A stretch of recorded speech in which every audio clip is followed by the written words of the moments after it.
السلام علیکم۔ آج میں آپ لوگوں کے ساتھ حضور اکرم صلی اللہ علیہ وسلم کا ایک فرمان شیئر کروں گا کہ حضور اکرم صلی اللہ علیہ وسلم نے فرمایا کہ جو شخص یہ عمل کر لے اللہ تعالیٰ اس کو ایک مقبول حج اور ایک مقبول عمرے کا ثواب عطا فرمائے گا، یعنی قبول کیا ہوا حج اور قبول کیا ہوا عمرے کا ثواب عطا فرمائے گا۔ آج کل حج کے دن چل رہے ہیں اور ہر شخص کا خواہش ہوتا ہے کہ کاش ہم بھی حج پر جاتے، اللہ تعالیٰ ہمیں بھی بلاتے، لیکن ہر انسان کے مسائل بہت زیادہ ہوتے ہیں۔ کسی کے پاس مالی مسائل ہوتے ہیں، کسی کا ویزا نہیں لگتا ہے، کسی کے اوپر اور کوئی پابندی ہوتا ہے، کسی کے گھریلو مسائل بہت زیادہ ہوتے ہیں جس کی وجہ سے وہ حج پر نہیں جا سکتے ہیں۔ لیکن آپ یہ ایک عمل کر لیں، اللہ تعالیٰ آپ کو ایک مقبول حج اور ایک مقبول عمرے کا ثواب عطا فرمائے گا۔ لیکن اس عمل سے پہلے میں آپ لوگوں کے ساتھ حج کی فضیلت بیان کرتا ہوں کہ حج کی فضیلت کیا ہے۔ جو لوگ حج پر جا رہے ہیں اور ہر کسی کی تمنا اور ہر کسی کی خواہش ہوتی ہے کہ کاش ہم بھی حج پر جاتے، حج کی فضیلت کیا ہے؟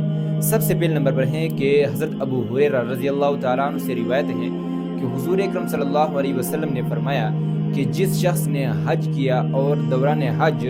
فحش باتوں سے، بیہودہ باتوں سے بچا رہا، وہ گناہوں سے ایسا صاف ہو جاتے ہیں، وہ گناہوں سے ایسا دھل جاتے ہیں جیسے کہ وہ ابھی پیدا ہوا ہو، ایسا صاف ہو جاتے ہیں گناہوں سے۔ سبحان اللہ، یہ کتنی بڑی بات ہے کہ انسان کے تمام گناہ دھل جائے۔ اور اس طرح ایک اور روایت ہے کہ حضور اکرم صلی اللہ علیہ وسلم نے فرمایا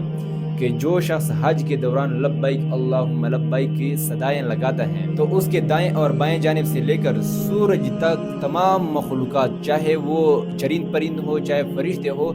اس کے لیے بخشش کی دعائیں کرتی ہیں۔ یہ کتنی بڑی بات ہے کہ فرشتے چرند پرند انسان کی بخشش کے لیے دعائیں کرے، انسان کی مغفرت کے لیے دعائیں کرے۔ لیکن اگر آپ یہ ایک عمل کر لیں، اللہ تعالیٰ آپ کو ایک مقبول حج اور ایک مقبول عمرے کا ثواب عطا فرمائے گا۔ ترمذی کا روایت ہے، حدیث نمبر 586، حضرت انس نے اس کو بیان کیا ہے کہ حضور اکرم صلی اللہ علیہ وسلم نے فرمایا کہ جس شخص نے فجر کی نماز با جماعت ادا کی اور نماز کے بعد پھر دعا، ذکر، تلاوت میں مشغول ہو گیا، ذکر کرتا رہا یا تلاوت کرتا رہا اور اس دوران سورج طلوع ہو گیا، اشراق کا وقت ہو گیا اور اس نے 2 رکعت اشراق کے پڑھ لیے، تو اللہ تعالیٰ اس کو حج اور عمرے کا ثواب عطا فرمائے گا۔ سبحان اللہ، یہ کتنی بڑی بات ہے کہ یہ چھوٹا عمل جس پر آدھا گھنٹہ لگتا ہے اور آدھے گھنٹے میں آپ ایک مقبول حج اور ایک مقبول عمرے کا ثواب حاصل کر سکتے ہیں۔